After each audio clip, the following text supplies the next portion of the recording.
Hi, welcome to the Carol Butler Show, and welcome my guest today. I have the privilege of interviewing one of the original crash test dummies. Hey, Wally, thanks for joining me today. Glad to be here, Carol. All in one piece, actually. What a unique occupation. How did you become a crash test dummy?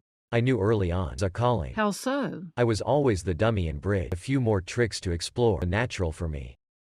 I imagine it takes a lot of courage to do this. I had a lot to learn at the beginning. 3 months into the job, I found out the cars had brakes. Oh my. I ultimately took a crash course on body mechanics.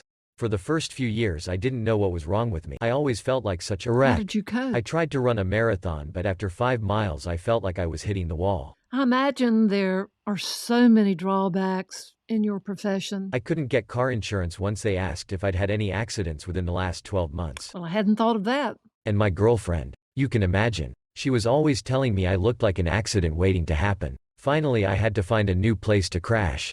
Where did you go? Initially, I started crashing Now, weddings. how did that work out for you? I always got the same line, "I'll see you later. I'm sure we'll run into each other again soon." How do you stay so upbeat? Like I tell everybody else who feels their life or job is meaningless. Remember, there's someone out there crash testing Teslas. Well, I know you make a valuable contribution to society, Wally. I cost $1 million to make, and did you know there are no women crash test dummies? Really? Why is that? Since we do make up at least 50% of the drivers. My weight and height is still based on the 1970 male who averaged 171 pounds and was 5 foot 9 inches tall. Now men are 26 pounds heavier. Women are not smaller physiological versions of men.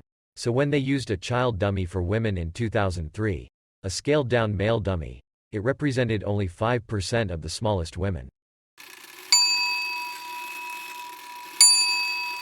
How long before women will get their own crash test dummy? They say creating one will take 20 to 30 more years. Women will just need to drive more safely and So sit this tight. doesn't impact male safety at all. My doctor wants me to go on a crash diet, but I think my extra weight allows a more authentic dummy for men. Do regulators feel this is an injustice for women? Oh, they know females are more likely to suffer head injuries on side impact. Women, again, are not just small men. Keep your fingers crossed that Sweden develops a woman crash test dummy soon. Congress is already 40 years late.